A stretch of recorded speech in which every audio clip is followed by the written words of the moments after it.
So first I'll begin by performing proper hand hygiene, and then I will introduce myself to the patient. So, hi, my name is Amanda. I'm going to be your nurse today. Can you please verify your name and your date of birth for me? Matt, and August 26, 96. Okay, all right, thank you. And do you have any allergies? Penicillin. Okay, and what kind of reaction do you have when you take penicillin? Hives. Okay. Rash. Okay, all right. So then, next I am going to assess his ANO. So I'm going to ask, can you tell me where you are? The hospital. Can you tell me what year it is? 2020. Okay, and why are you here today? Just general checkup.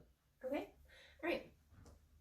So then from there, I am going to go ahead and assess his general appearance.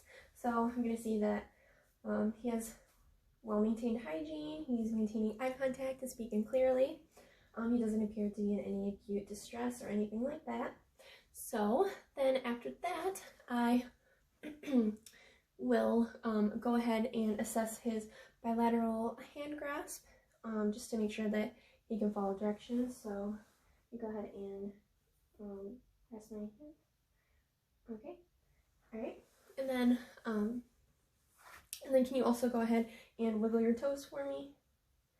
Okay, cool. All right, so then I am going to go ahead and assess Perla. So this one, I would turn on the light, but I'm not going to, just because he has sensitive eyes, so he'll get a migraine if I do that.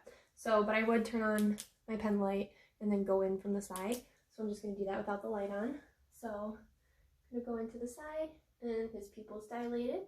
And then I'll go into the other side, and his pupil's dilated again.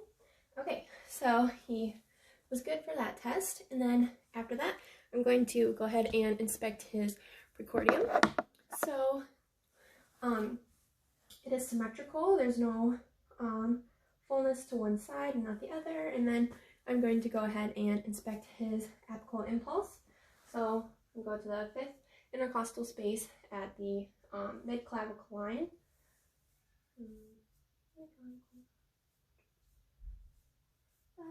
And then I will go ahead and count that for 30 seconds and multiply it by 2.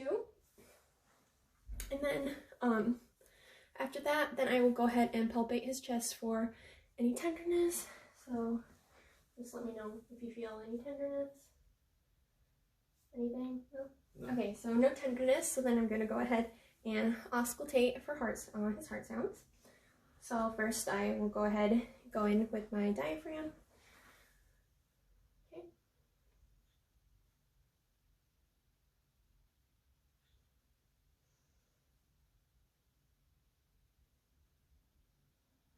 And then I would do this underneath his shirt ideally, but for the purpose of this video, I'm just going to do it on top.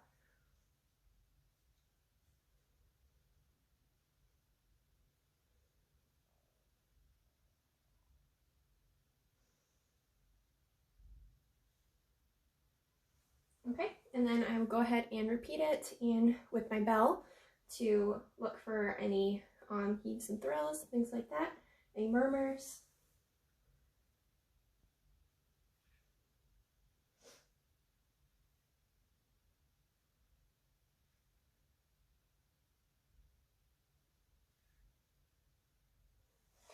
Okay, and everything sounds good. His heart sounds normal. So then I am going to go ahead and assess his pulses. So first I will start with the radial pulse. So give me your hand, just one. Okay, and then, I would listen for 30 seconds, multiply it by 2, and his pulse is normal to 2+. Okay, and then I will go ahead and assess his carotid artery. So put this for me, and then okay, and then this one I wouldn't do at the same time. For the sides, I would do them separately. And again, 30 times 2. And then, do you want to go ahead and lay down for me? Can you? Other way? No, can you just move down further? Yep. And then lay down. Okay. Okay, so then I'll go ahead and assess his femoral pulse, which is right here, and then ideally I would do this without any clothes as a barrier to feel his pulse. But then from there, I would go ahead and bilaterally feel his popliteal pulse behind his knees, and then 30 times 2. And then I would go ahead and feel his posterior pulse on his feet, and then his dorsalis pedis pulse, and again count to 30, multiply it by 2. Okay, you can sit up. Oh, and then actually, sorry, real quick. And then I would also go ahead and at this point assess for any edema. So on his shins, I would just go ahead, press down, and there seems to be no edema. And then the rest of his pulses were normal. I would grade them as 2+ for those as well. And then after that, I would go ahead and inspect his chest shape. So I would note his AP diameter, which it's normal, so it's a 1:2 ratio. And then I will go ahead and auscultate his lung sounds. And then again, ideally I would do this with no clothes as a barrier, but for the purpose of this video, I'm just gonna go ahead and do them over his shirt. And I'd listen for a full breath at each mark, so a full breath in and a full breath out. And I would start at the apex of the lungs, and then I would work my way down. So deep breath in, and out, in, and out, in, and out, in, and out, okay, in, and out, in, and out, in, sit up, and out, in, and out, and in, and out, and in, and out. Okay, then I'm gonna go ahead and move to his back. So can you sit up for me? And then again, I'm gonna start at the apex of the lungs. So breathe in, and out, in, and out. And then I'm gonna go ahead and move in between his shoulder blades to make sure I don't auscultate for over any shoulder blades and bone. And out.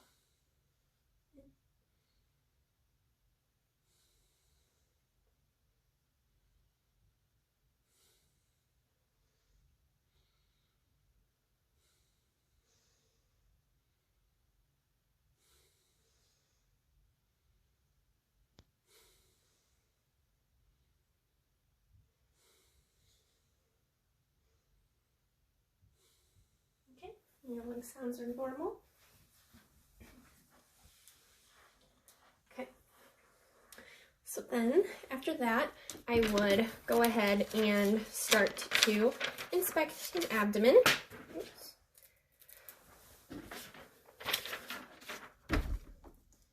So first I would go ahead and inspect the shape. So can you lie down for me? Okay. Okay, so I would inspect his abdomen. His abdomen is flat, so it's normal.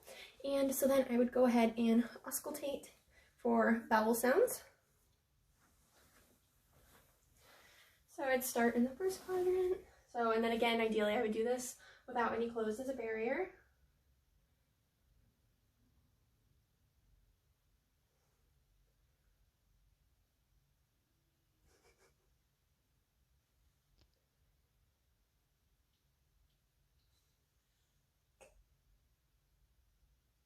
Okay, so I hear vowel sounds, so that's good. If I didn't, then I would continue to listen for 5 minutes, and if I still didn't hear anything, then I would notify his provider. And so then I'm going to go ahead and palpate his abdomen. So, go back over here. So, first I'm going to do light palpation. So, look for any tenderness, anything like that.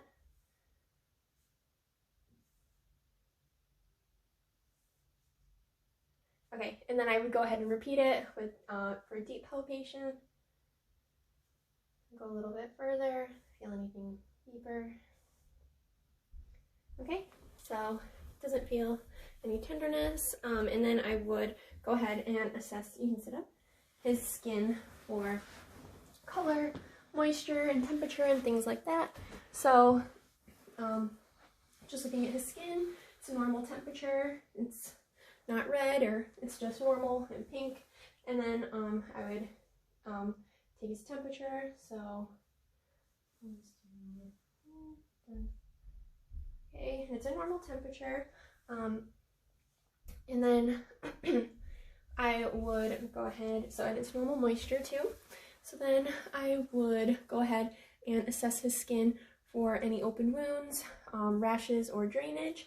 And then, so I would inspect his entire body, and so I would just do that. But for here, I don't see any wounds, drainage, or rashes. And then after that, I would assess his bilateral upper and lower extremity strength. So I would go ahead and, can you put your arms out like this? Okay, and push up. Okay, and now, yep, push down. Okay, and then you wanna, well, we already did that, okay. So then I would, and it's good there, so then I would go ahead and assess his lower extremities. So can you push into the couch? Okay, good, and forward. Good, okay. And then I'm gonna have him push up with his feet. Good, all right, and push down. Okay, good. So then I would go ahead and rate his motor muscle strength as 5 out of 5 bilaterally for his upper and lower extremities. And then so after that, then I would go ahead and finish out the assessment and ask him, do you have any questions or concerns? No. Okay, then I would thank him for taking time to go through that assessment with me, and that his provider will be in shortly. Okay, thank you.